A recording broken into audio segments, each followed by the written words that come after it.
दाऊद इब्राहिम का नाम सुनते ही एक ऐसी दुनिया का पिक्चर सामने आता है जो डर और अंडरवर्ल्ड की कहानी से भरी हुई है। एक छोटे से पुलिस कांस्टेबल के घर में पैदा हुआ लड़का जिसने मुंबई की गलियों से अपना सफर शुरू किया, आज दुनिया के सबसे बड़ा माफिया डॉन में से एक माना जाता है। दाऊद का बचपन गरीबी और स्ट्रगल में बीता, लेकिन उसके अंदर कुछ अलग कर दिखाने की जुनून थी। यह जुनून उसे मुंबई के ऐसे रास्ते पर ले गई जहां से वापस आना नामुमकिन था। छोटी मोटी चोरी और दादागिरी से शुरू हुआ सफर धीरे धीरे पूरे अंडरवर्ल्ड के एम्पायर तक पहुंच गया।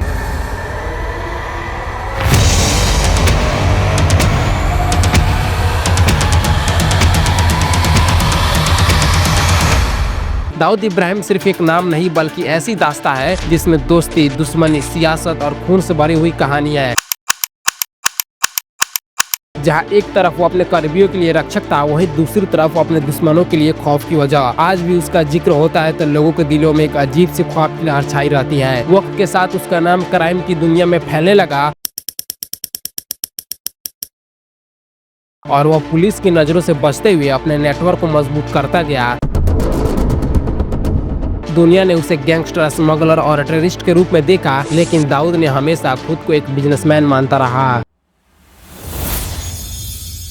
दाऊद इब्राहिम का पूरा नाम शेख दाऊद इब्राहिम कासकर है। उनका जन्म 26 दिसंबर 1955 को महाराष्ट्र के रत्नागिरी जिले के खेड़ नामक एक छोटे से टाउन में हुआ था। यह जगह अरबियन सी के किनारे बसी है, जहां का माहौल बेहद सिंपल और शांत था। दाऊद एक कोंकणी मुस्लिम फैमिली से रिलेशन रखते थे। उनके पिता शेख इब्राहिम अली कासकर मुंबई पुलिस में एक हेड कांस्टेबल थे। जी हाँ, ये सुनकर थोड़ा अजीब लगता है कि जिस पर्सन ने बाद में क्राइम की दुनिया में इतना बड़ा नाम कमाया, उसके पिता खुद पुलिस में थे। इब्राहिम कासकर को एक ईमानदार और मेहनती पुलिस वाले के रूप में जाना जाता था। दाऊद की मां अमीना भी एक हाउसवाइफ थी जो अपने फैमिली की देखभाल करती थी। दाऊद का फैमिली बड़ा था, उनके 12 भाई बहन थे जिनमें 8 भाई और 4 बहनें थी। इतने बड़े फैमिली में पैसे की कमी होना आम बात थी। फैमिली मुंबई के डोंगरी इलाके में रहता था, जो उस समय एक गरीब और घनी आबादी वाला मुस्लिम मेजोरिटी एरिया था। डोंगरी की गलियां उस समय क्राइम और गुंडागर्दी के लिए भी जानी जाती थी। यह वही जगह थी जहाँ दाऊद ने अपने बचपन और जवानी के दिन बिताए और यहीं से उनकी जिंदगी ने एक अलग मोड़ लिया। दाऊद का बचपन डोंगरी की तंग गलियों में बीता। वो अपने ही एज के बच्चों के साथ गलियों में खेलता, पास की दुकानों से मिठाइयाँ खरीदता और एक नॉर्मल बच्चे की तरह जिंदगी जीता था। लेकिन डोंगरी का माहौल ऐसा था कि वहाँ क्राइम का असर हर तरफ दिखता था। छोटी मोटी चोरियां, गुंडागर्दी और गैंग की एक्टिविटीज आम थे। दाऊद ने अहमद सैलर हाई स्कूल में पढ़ाई शुरू की, लेकिन पढ़ाई में उनकी ज्यादा इंटरेस्ट नहीं थी। वह स्कूल में एवरेज स्टूडेंट था और जल्द ही उसने पढ़ाई छोड़ दी। कुछ लोग कहते हैं कि दाऊद का मन पढ़ाई में कम और गलियों की आजादी और रोमांच में ज्यादा लगता था। टीनेज ईयर्स में ही दाऊद छोटी मोटी गलत हरकतों में शामिल होने लगा। वो अपने दोस्तों के साथ मिलकर छोटी मोटी चोरी, जेब कट्टी यानी दूसरे की जेब से पैसे चुराना और धोखाधड़ी जैसी एक्टिविटीज करने लगा। उस समय डोंगरी में कई छोटे मोटे गैंग एक्टिव थे और दाऊद का इन गैंग्स के साथ कांटेक्ट बढ़ने लगा। यह वो दौर था जब दाऊद ने क्राइम की दुनिया को करीब से देखा और उसका अट्रैक्शन महसूस किया। लेकिन सवाल यह है कि एक पुलिस वाले का बेटा जो एक सिंपल फैमिली से था, वो क्राइम की इस गहरी खाई में कैसे गिर गया? इसके पीछे कई कारण थे। दाऊद की जिंदगी में क्राइम का पहला बड़ा कदम तब आया जब वो टीनेज ईयर्स में ही लोकल गैंगस्टर वासु दादा के गैंग से जुड़ गया। वासु दादा उस समय डोंगरी में एक फेमस गैंगस्टर था जो छोटे मोटे क्राइम्स जैसे बैटिंग, एक्सटॉर्शन और स्मगलिंग में शामिल था। दाऊद के लिए वासु दादा एक तरह का रोल मॉडल बन गया। उसने देखा कि गैंगस्टर्स की जिंदगी में पैसा, ताकत और रुतबा है जो उसे अपनी गरीबी और सिंपल जिंदगी से कई ज्यादा अट्रैक्टिव लगता था।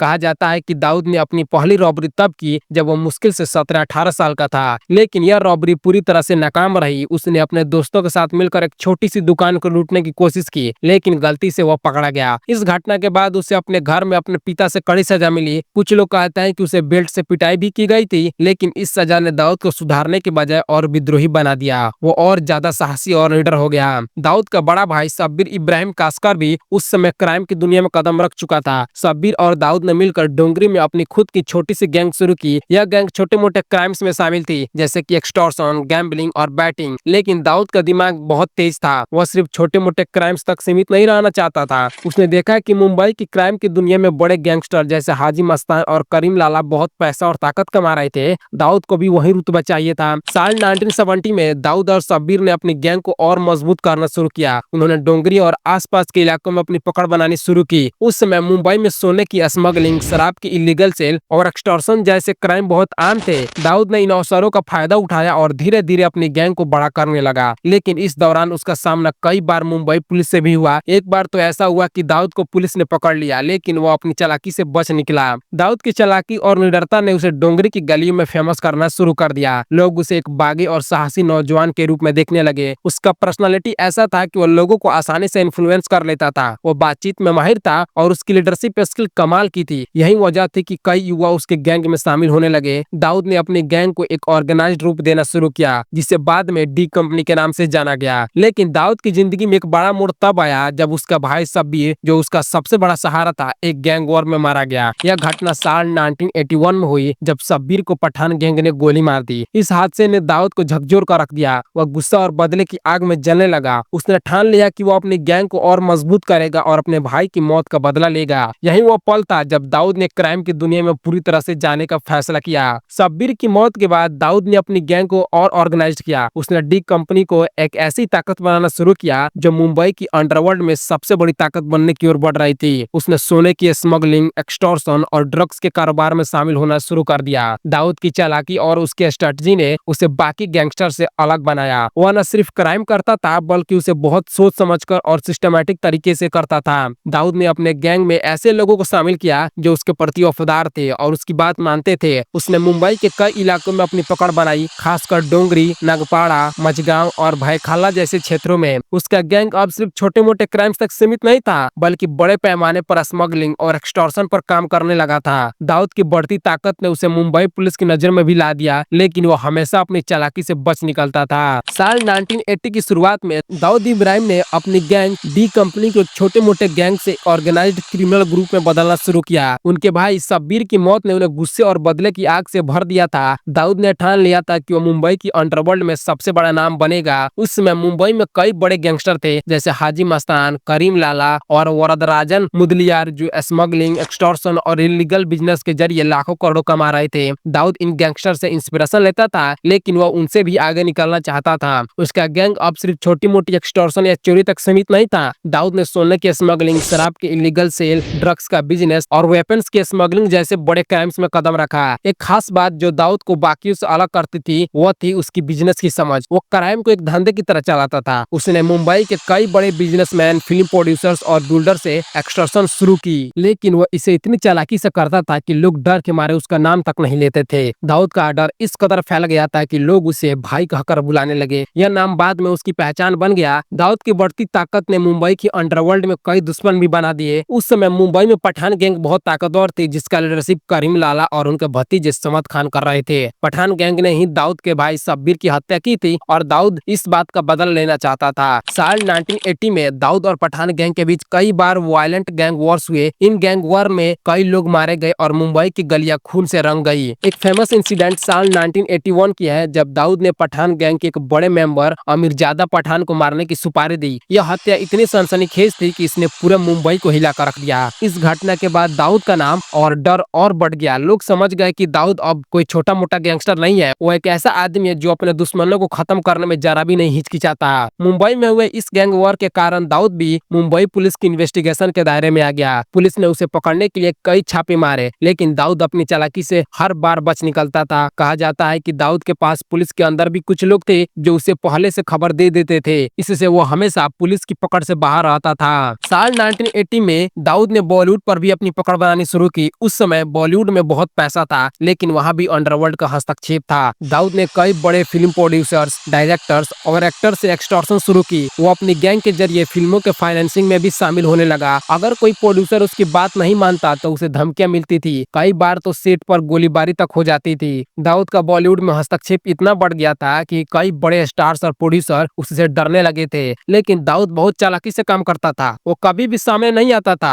उसकी गैंग के लोग ही सारा काम संभालते थे। दाऊद का नाम लेने की हिम्मत बहुत कम लोग करते थे। इस तरह वह बॉलीवुड में भी अपनी ताकत बढ़ाता गया। दाऊद की बढ़ती ताकत ने मुंबई पुलिस के लिए एक बड़ी चुनौती खड़ी कर दी थी। पुलिस ने दाऊद को पकड़ने के लिए कई बड़े ऑपरेशन शुरू किए, लेकिन दाऊद हमेशा एक कदम आगे रहता था। कहा जाता है कि दाऊद ने पुलिस के कुछ ऑफिसर्स को भी अपनी जेब में रखा था। वह उन्हें मोटी रकम देकर अपनी इंफॉर्मेशन लीक होने से बचाता था। इसके अलावा दाऊद का नेटवर्क इतना मजबूत था कि वह पुलिस की हर चाल को पहले ही भाप लेता था। एक बार पुलिस ने दाऊद को पकड़ने के लिए एक बड़ा जाल बिछाया, लेकिन दाऊद को पहले ही इसकी भनक लग गई और वो अपने ठिकाने से गायब हो गया। इस तरह की घटनाएं बार बार होने होने से पुलिस के सामने दाऊद एक रहस्य बन गया था। लोग कहने लगे थे कि दाऊद को पकड़ना नामुमकिन है। साल 1980 में दाऊद को यह समझ आ गया था कि मुंबई में अब उसका रहना मुश्किल हो रहा है। पुलिस का प्रेशर बढ़ रहा था और गैंग वॉर में उसकी जान को भी खतरा था। उसने फैसला किया कि वो भारत छोड़कर कहीं और अपनी गैंग का साम्राज्य बनाएगा। उस समय दुबई एक ऐसा शहर था जहाँ क्रिमिनल्स आसानी से शरण ले सकते थे। दुबई में न सिर्फ पैसा था बल्कि वहाँ की गवर्नमेंट भी ऐसे लोगों को ज्यादा तंग नहीं करती थी।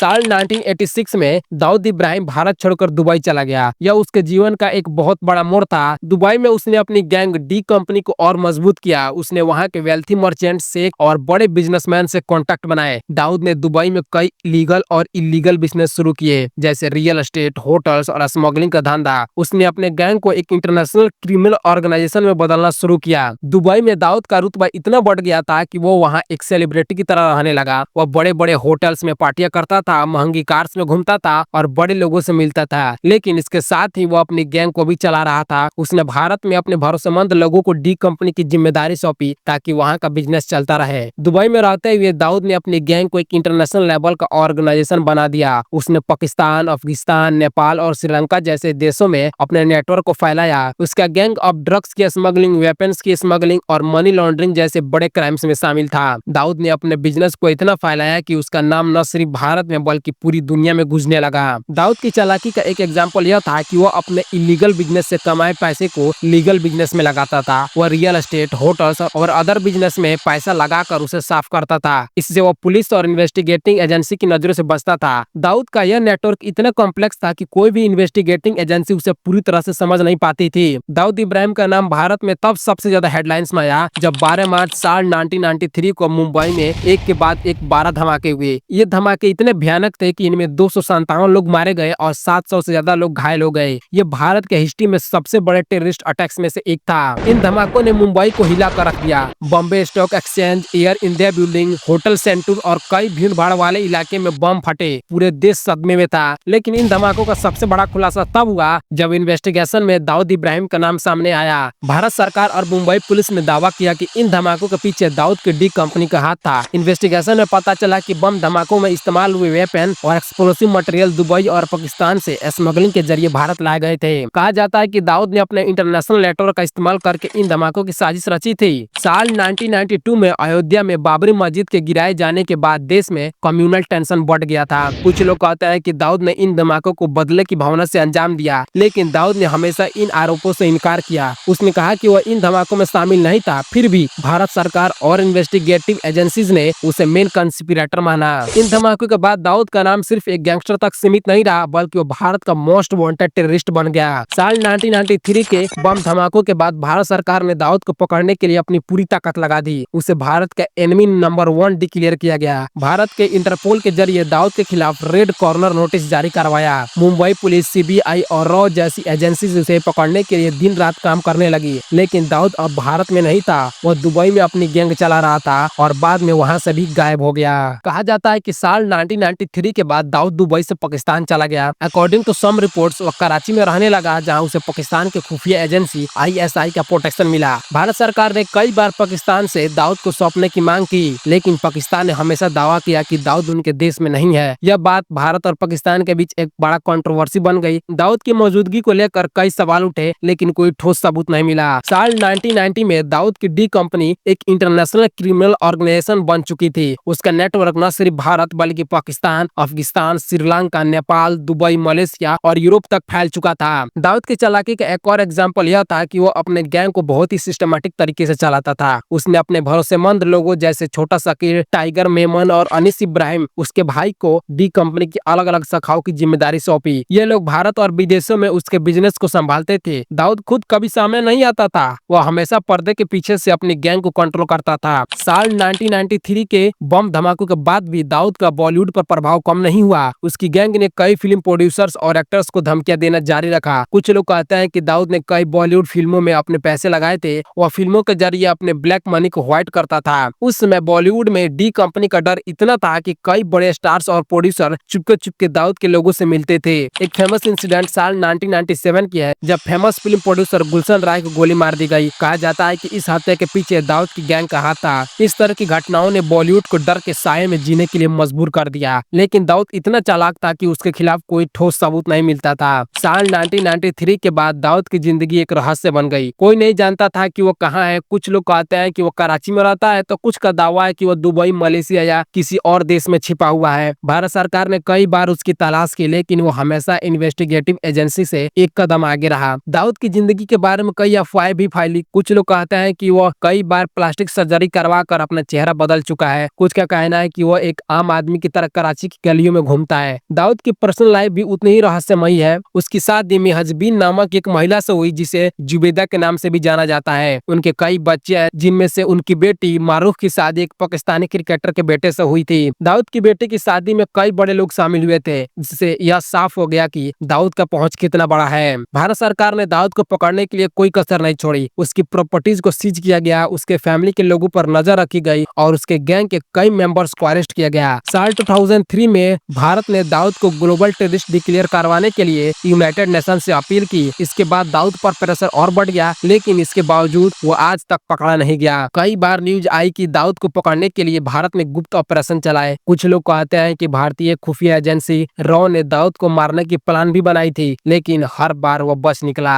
दाऊद की चालाकी और उसका नेटवर्क इतना मजबूत था कि वह हर बार पकड़ से बाहर आता था। आज साल 2025 में दाऊद इब्राहिम की एज 69 साल के करीब है, लेकिन उसका ठिकाना आज भी एक रहस्य है। कुछ लोग कहते हैं कि वो अब भी कराची में है, जबकि कुछ का दावा है कि वो किसी और देश में छिपा हुआ है। दाऊद की डी कंपनी आज भी एक्टिव है। हालांकि उसका प्रभाव पहले जितना नहीं रहा। उसके कई करीबी लोग या तो पकड़े गए या मारे गए, लेकिन दाऊद का नाम आज भी क्राइम की दुनिया में एक डरावना नाम है। दाऊद की कहानी भारत के लिए एक सबक है। दाऊद की कहानी यह बताती है कि कैसे एक साधारण इंसान गलत रास्ते पर चलकर देश का सबसे बड़ा दुश्मन बन सकता है। उसकी जिंदगी में कई ऐसे मोड़ आए जिन्होंने उसे एक गैंगस्टर से टेररिस्ट तक बना दिया, लेकिन उसकी कहानी का अंत आज भी एक सवाल है। क्या दाऊद कभी पकड़ा जाएगा? क्या उसकी गैंग का खात्मा होगा? ये सवाल आज भी अनरिजल्व्ड है। इसी के साथ ये वीडियो होता है खत्म। मिलते हैं नेक्स्ट वीडियो में, तब तक के लिए जय श्री राम।